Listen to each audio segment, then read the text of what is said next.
Hello everyone, my name is Jan Hong. I am from Vietnam. This is part 7 of the 1000 Why questions. Thank you all for your support. It truly means a lot to me. Thank you very much. Welcome back to our journey of self-discovery. Today, we're diving deep into part 7, Truth, Courage, and Choice. This is a big one, a topic that touches the very core of how we live our lives. We're going to explore some really tough questions, the kind we often avoid. Questions like, why do I avoid truth when it's uncomfortable? Why do I sometimes prefer an illusion over stark clarity? Let's get into it. Have you ever found yourself in a situation where you knew the truth deep down, but you chose to ignore it? Maybe it was about a relationship, a job, or even a personal habit. It's a common human experience. We fear facing reality because reality can be painful. It can demand change, and change is hard. So we resist seeing things as they truly are. We tell ourselves little stories. We soften the edges of a harsh reality. Think about it. Why do we lie to protect our own comfort? It's a defense mechanism. We create a bubble of comfort, and the truth feels like a sharp pin threatening to pop it. We negotiate with the truth, telling ourselves, it's not that bad, or I'll deal with it later. We avoid hard, honest conversations, both with others and with ourselves. We distort facts just enough to feel safe, to maintain the status quo. It's like we're trying to build a fortress out of pillows. It might feel cozy for a while, but it offers no real protection. This fear of clarity is fascinating, isn't it? Clarity means no more excuses, no more gray areas. It means seeing the path forward, and that path might be steep and challenging. Truth can feel threatening, because it often comes with a call to action. Honesty can feel dangerous because it makes us vulnerable. We worry about the consequences. What will happen if I admit this to myself? What if I say this out loud to someone else? A huge part of this fear is the fear of responsibility. Once you acknowledge a truth, you become responsible for it. If you admit your job is making you miserable, you're now responsible for either finding a way to change it or finding a new one. If you see a relationship as unhealthy, you're responsible for addressing it. This responsibility can feel like a heavy weight, so we pretend not to see the truth in the first place. It's a way of saying, if I don't know, I don't have to do anything about it. And here's a paradox. We also fear the freedom that truth brings. Freedom sounds great, right? But real freedom means you are the one in charge. You have to make the choices. There's no one else to blame, no convenient illusion to hide behind. That level of autonomy can be intimidating.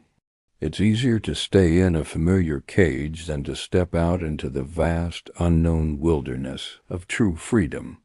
This is why we cling to our illusions. We fear losing them because they've become a part of our identity. We cling to false hope, that magical thinking that things will just get better on their own without us having to do the hard work. Letting go of the lies we've told ourselves, or the ones we've accepted from others, can feel like losing a part of ourselves. It's like a comfortable old blanket, even if it's full of holes. Think of it as being in a deep sleep. Why do we fear waking up? Because the dream, however flawed, is predictable. We know the script.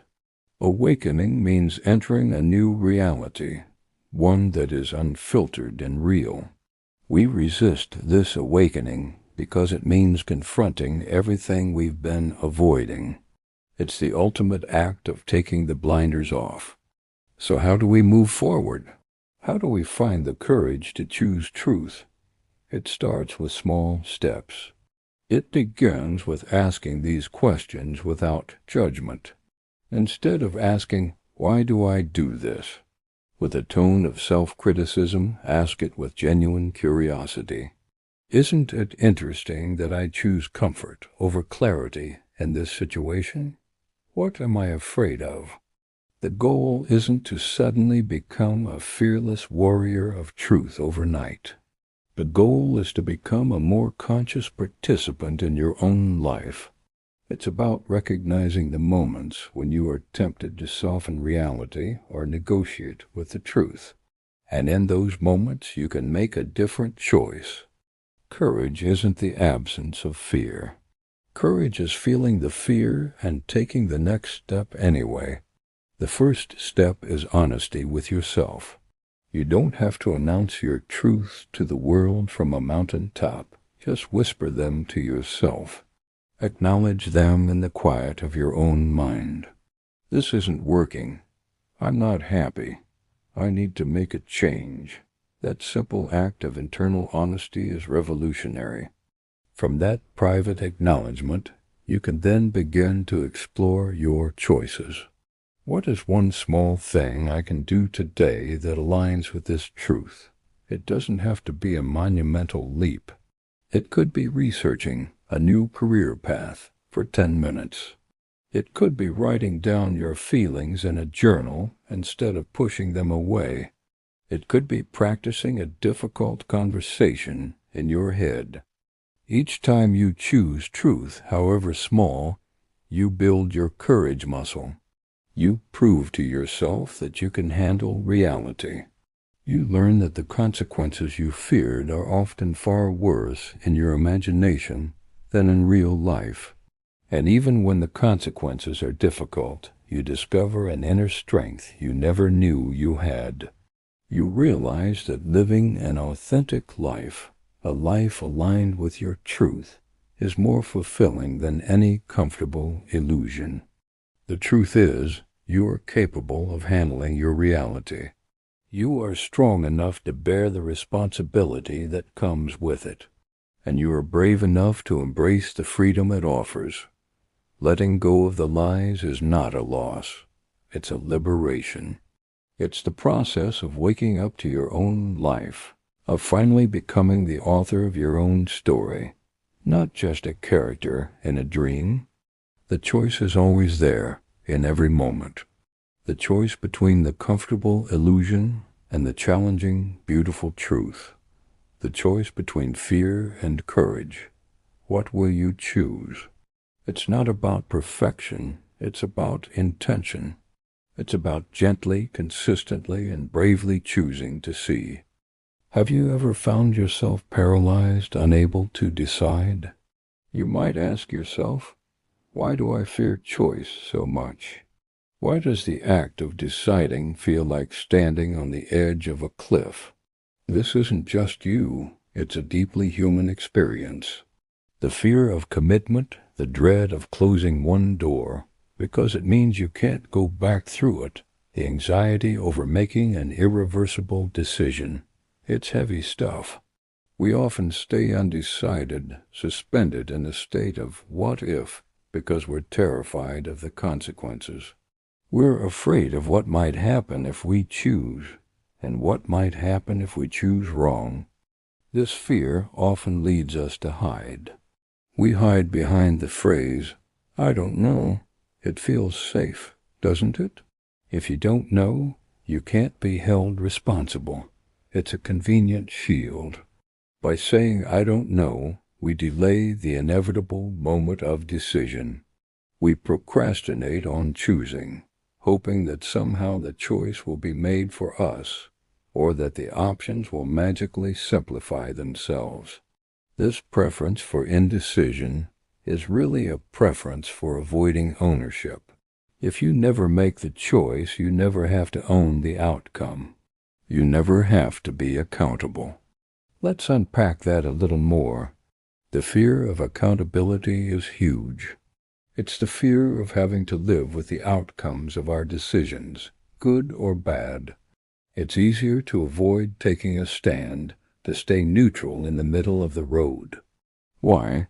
because taking a stand means you might be wrong. It means you might alienate someone. It means you're no longer a blank canvas that everyone can project their own ideas onto. You become definite. You become someone with a clear direction. And for many, that clarity is terrifying. This fear of being definite, of having a clear direction, is really a fear of commitment to a single path. We live in a world that glorifies infinite options. We're told to keep our options open, to not tie ourselves down. So when it comes time to actually commit to one thing, one career, one partner, one city, it feels like we're losing. It feels like we're giving up on all the other potential lives we could have lived. We romanticize the unchosen paths, imagining they would have been perfect, while conveniently forgetting they would have had their own set of challenges. This fear keeps us in a state of limbo. We think that by not choosing, we're preserving potential. But what are we really doing? We're not living. We're waiting. We're spectators in our own lives, watching the game from the sidelines, instead of getting on the field. Life is passing us by while we're busy weighing the pros and cons of paths we'll never walk. Indecision isn't a state of potential. It's a state of paralysis. It's a cage we build for ourselves, bar by bar, with every choice we refuse to make. So how do we break free? The first step is truth. We have to be honest with ourselves. We have to admit that we're scared. We have to look that fear in the eye and call it by its name. I'm scared of failing. I'm scared of regret. I'm scared of being judged.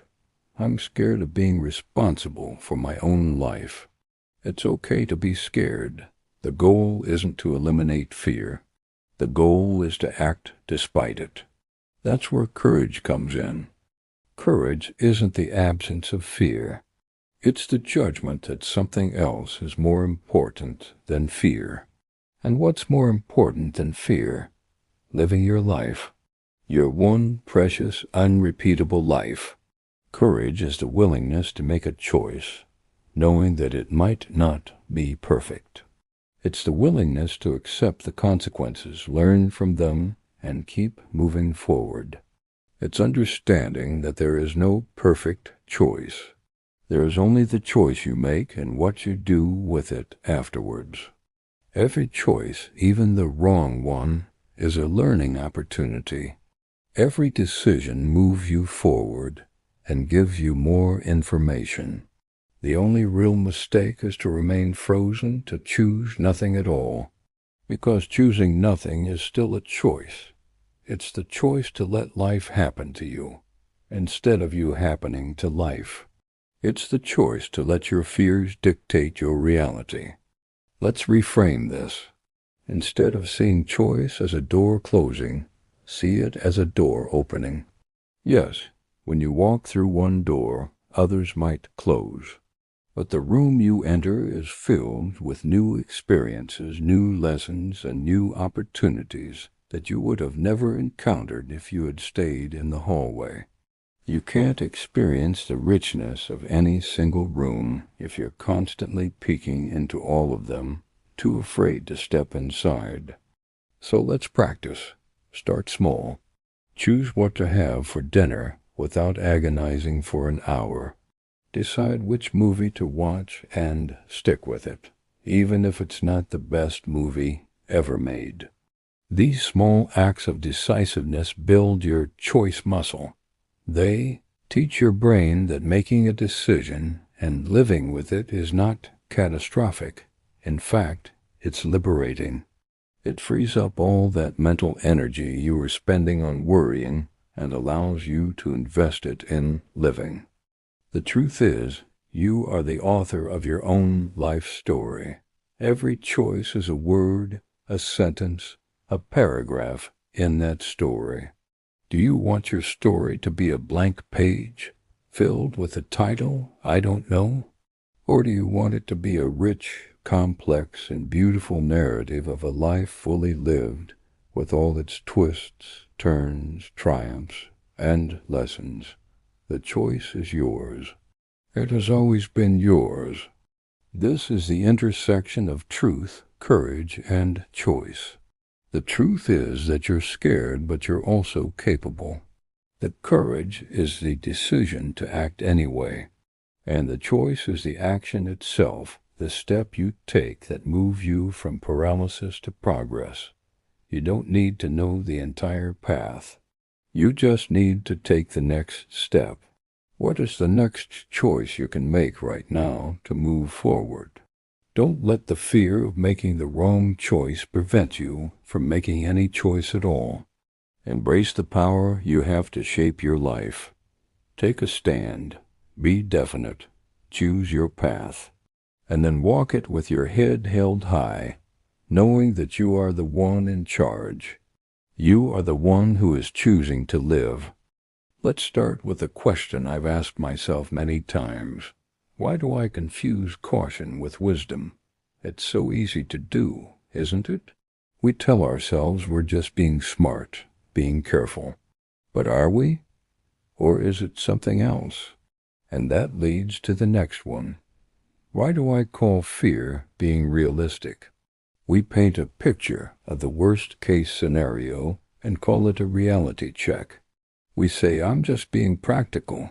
But what if that practicality is just a mask for fear? What if our realism is actually just a self-imposed limitation, a cage we build around our potential? It's a pattern. We get so good at it. We rationalize inaction. We come up with 1,000 perfectly logical reasons why now isn't the right time, why we're not ready, why the conditions aren't perfect. We justify hesitation, telling ourselves we need more information, more time to think. But how much of that is genuine prudence, and how much is just putting off the inevitable moment of decision? We overthink choices until every option seems equally terrifying. We get stuck in analysis paralysis, turning a simple fork in the road into an impossible labyrinth. Why do we do this to ourselves? It's because we seek certainty before we take action.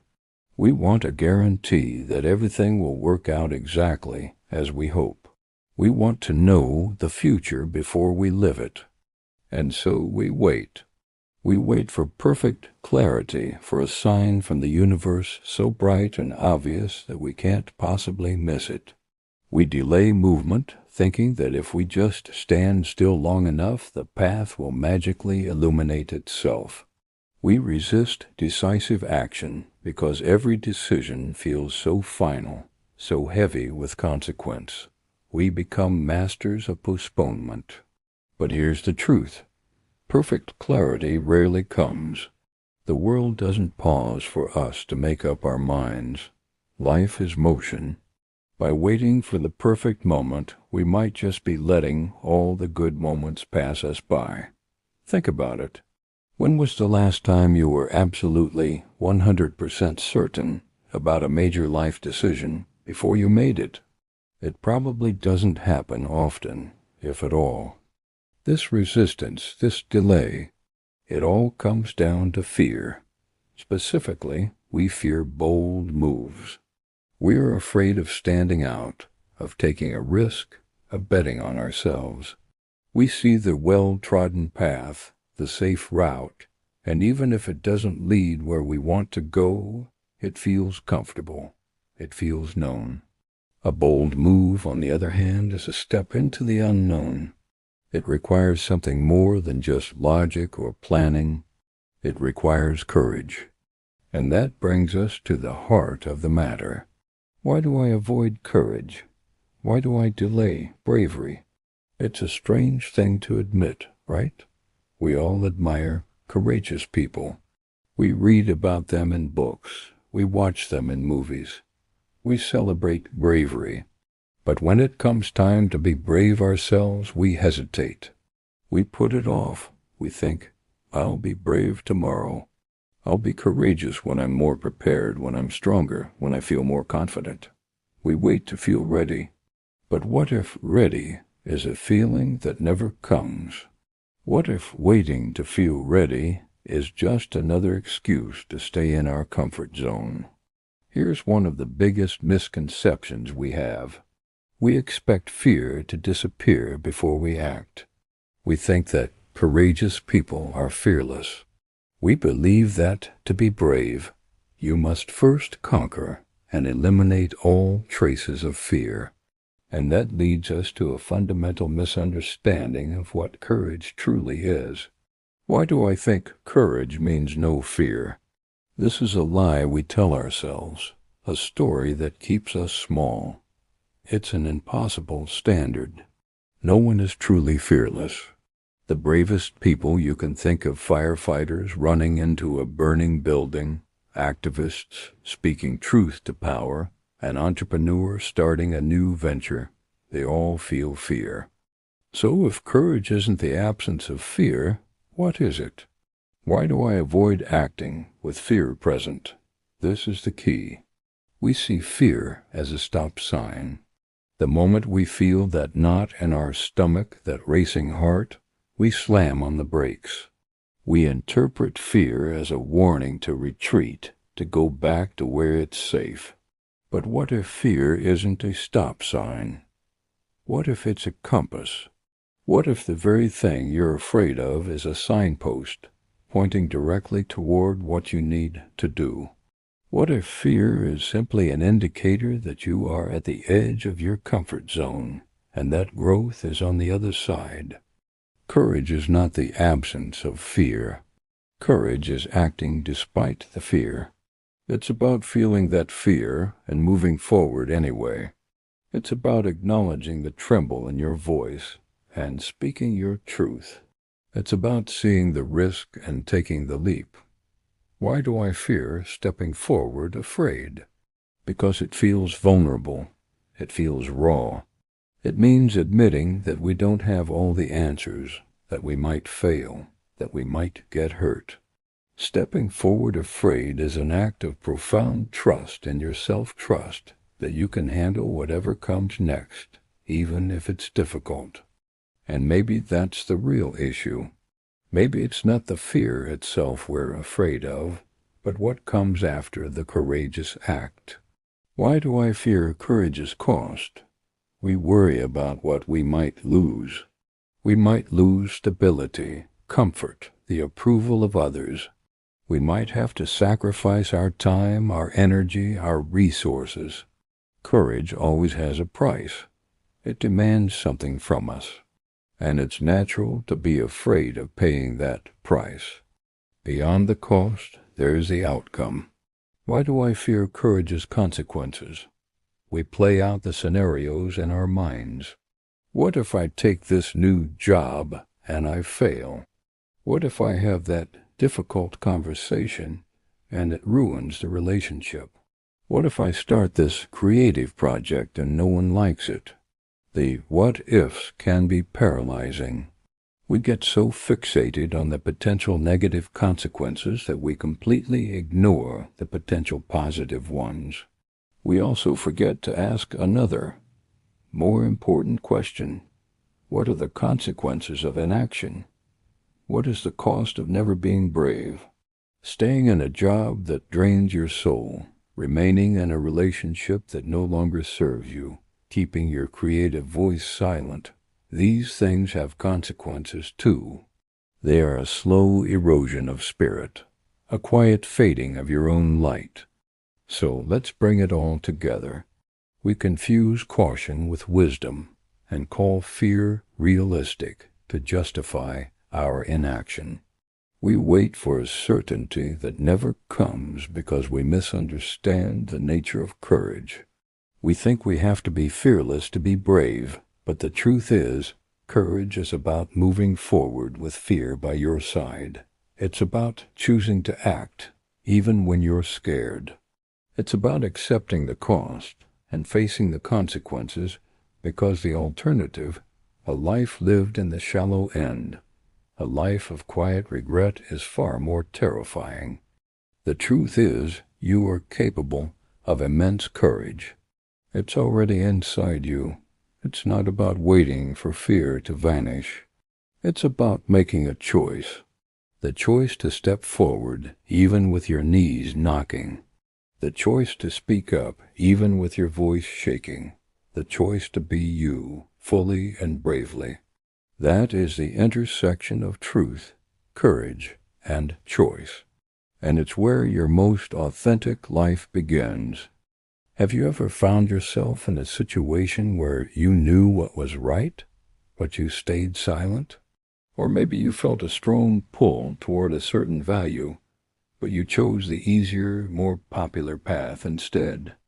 If so, you're not alone. We've all been there. It brings us to our first big question. Why do I avoid standing for something? Often it's not about a lack of belief. It's about fear. We avoid making values-based decisions because they come with consequences. They demand something from us. When we make a choice based on our core values, we are drawing a line in the sand. We are declaring, this is what I believe in. This is who I am. And that can be terrifying. This leads us to another question. Why do I avoid moral clarity? It's because clarity demands action. A fuzzy, gray moral landscape is comfortable. It allows us to drift, to go with the flow, to avoid the heavy lifting of ethical responsibility. When we say it's complicated, sometimes what we really mean is, I don't want to make the hard choice. We avoid saying this matters because once we admit something matters, we are obligated to protect it, to fight for it, to live for it. We avoid choosing meaning because meaning requires commitment, and this avoidance is rooted in a deep-seated fear. Why do I fear living by principles? A life of principle is a life of consistency. It's predictable in the best way possible. But it also means we can't just do whatever feels good in the moment. It requires discipline. It requires integrity. So why do I fear integrity? Integrity is the state of being whole and undivided. It's when our actions align with our values. We fear it because true alignment exposes all the places where we are fragmented. It shines a light on our inconsistencies, on the promises we've broken to ourselves. We fear living in truth because the truth can be uncomfortable. It forces us to confront the reality of our choices and their impact on ourselves and others. The truth doesn't let us hide, and that's a huge part of it, isn't it? The fear of being seen. Why do I fear becoming visible through my choices? Every decision we make is a brushstroke on the canvas of our identity. We fear being defined by our decisions because what if we make the wrong one? What if the picture we paint isn't the one we wanted? This fear of visibility is directly connected to a fear of judgment. Why do I fear being judged by my stands?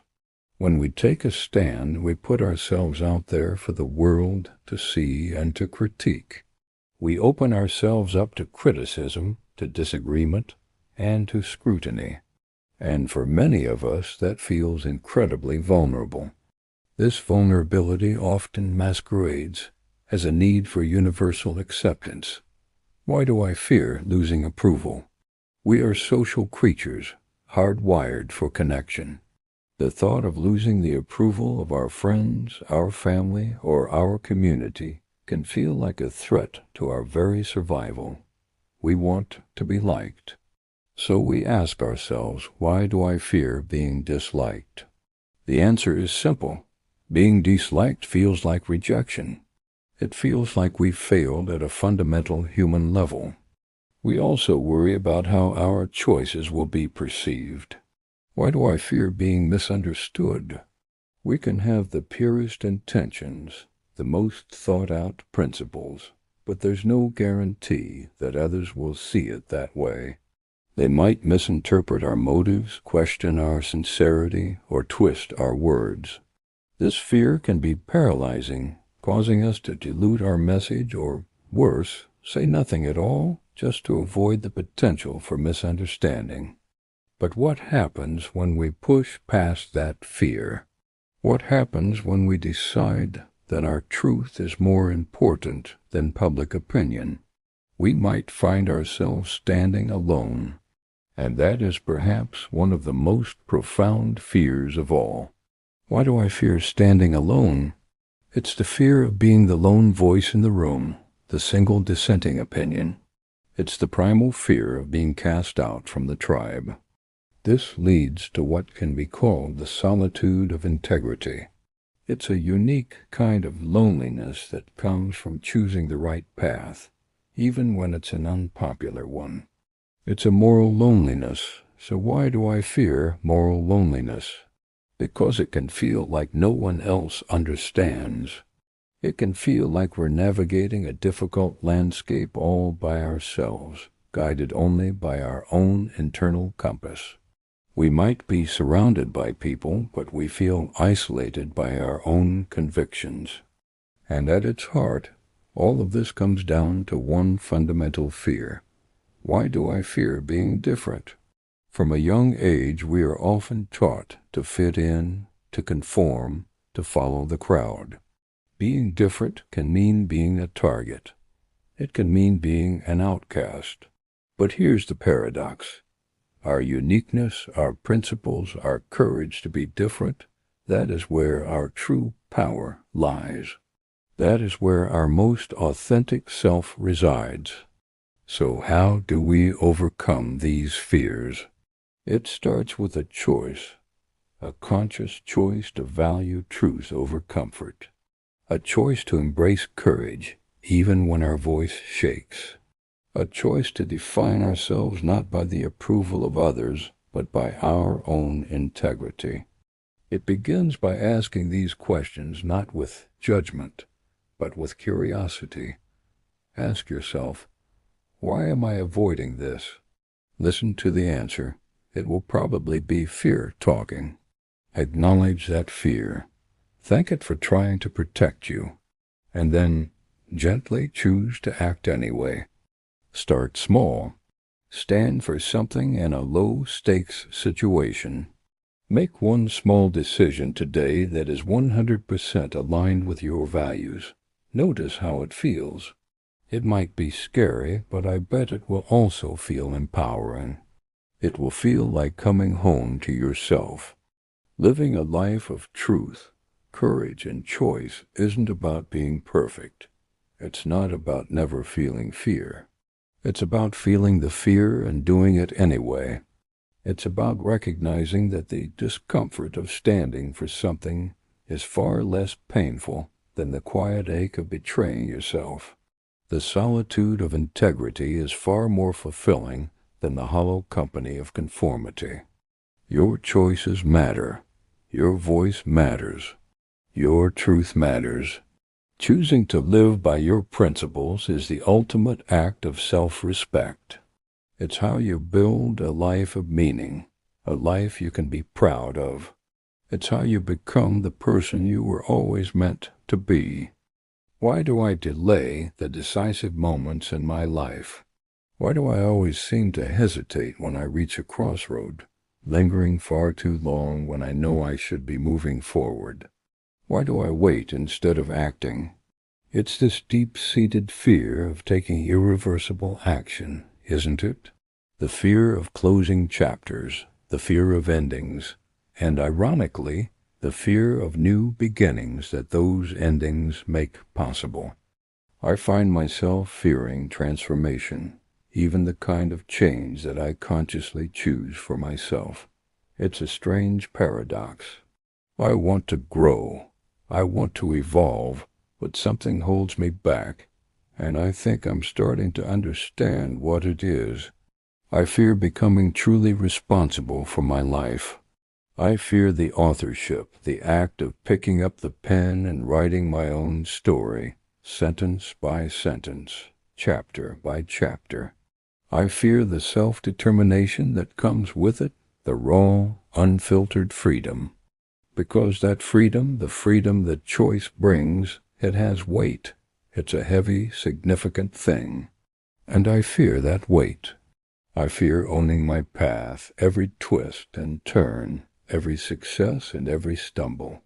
I fear choosing myself, putting my own needs and desires at the forefront. I fear standing firmly in my own truth, living a life that is deliberate and intentional, a life that I have consciously designed. Why this fear of being the author? Perhaps it's because it's easier to be a reader, a passive observer in someone else's narrative. If we're just reading along, we can blame the author if the plot goes wrong. We can complain about the character development or the unsatisfying ending. But when you're the one holding the pen, there's no one else to point to. The responsibility is entirely yours. Every choice, from the monumental to the mundane, becomes a sentence you've written. Choosing a career path is writing the first chapter of your professional life. Ending a relationship is concluding a significant arc in your personal story. Moving to a new city is starting a whole new volume. These are not small edits, they are major plot points. And the pressure to get it right can be paralyzing. We delay these moments, these choices, because we're afraid of writing a bad story. We fear regret. We fear looking back and thinking, I should have written that differently. We hesitate at crossroads because each path represents a different version of our story. And once we choose one, the others fade into the realm of what if. We linger in chapters that are clearly over because the comfort of the familiar, even if it's painful, feels safer than the uncertainty of a blank page. This fear of irreversible action is the fear of commitment, not just to a person or a job, but to a version of ourselves. When we make a choice, we are, in a sense, closing the door on all the other potential selves we could have been. And that can feel like a profound loss. We mourn the lives we won't live, the stories we won't write. So we wait. We wait for a sign, for permission, for a guarantee that we're making the right choice. But life offers no such guarantees. The only certainty is that by not choosing, we are still making a choice, the choice to let circumstances or other people write our story for us. And what about the fear of new beginnings? It seems counterintuitive. Shouldn't we be excited by the prospect of a fresh start? But a new beginning means the old one has truly ended. It requires us to let go, to release our grip on the past. It demands that we step into the unknown, a place where we are novices again, where we might be clumsy, make mistakes, and feel vulnerable. Transformation is messy. It's not a gentle fading from one state to another. It's a shedding of old skin, a breaking of the chrysalis.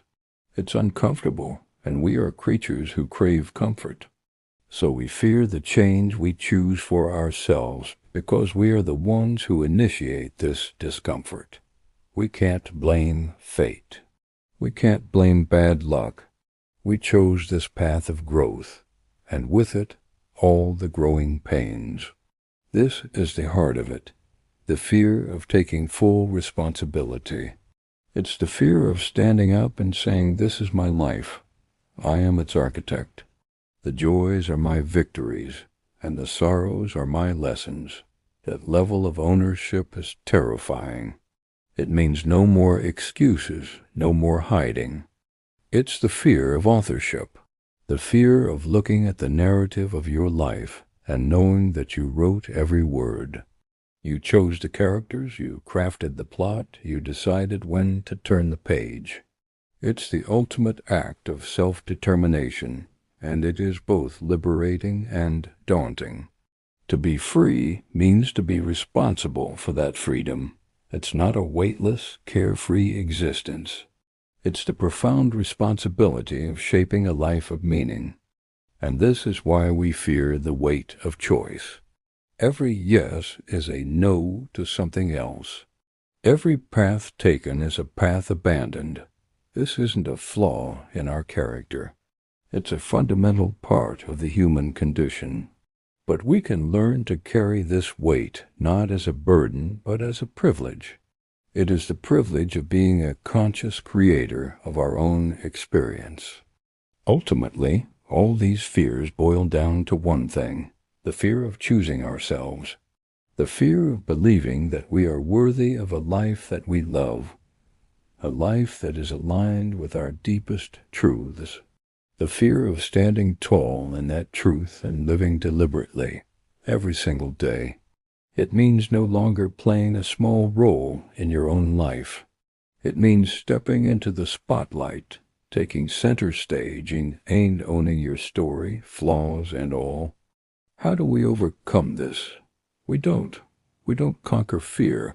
We learn to dance with it. We acknowledge it. We listen to its whispers, and then we take a small, courageous step anyway. We start by making one small choice that honors our truth. Maybe it's saying no to something that drains us. Maybe it's saying yes to a tiny creative impulse. Maybe it's just taking 5 minutes to sit in silence and ask, what do I truly want right now? We start writing our story not with a grand, sweeping opening paragraph, but with a single, authentic word. And then another, and another. We learn to trust ourselves choice by choice. We build our courage muscle not by lifting the entire weight of our life at once, but by picking up one small pen, one small decision, and making our mark. The goal isn't to write a perfect story. There's no such thing. The goal is to write an honest one. A story that is uniquely, unapologetically, and beautifully yours. It's time to stop being afraid of the blank page. It's not an empty void. It's an invitation. It's a space of infinite possibility. It's time to pick up your pen. It's time to write. End of part 7. Hello everyone. I'm Jan Hong. I'm from Vietnam. Thank you so much for your support. It truly means a great deal to me and is a huge source of encouragement. See you in part 8.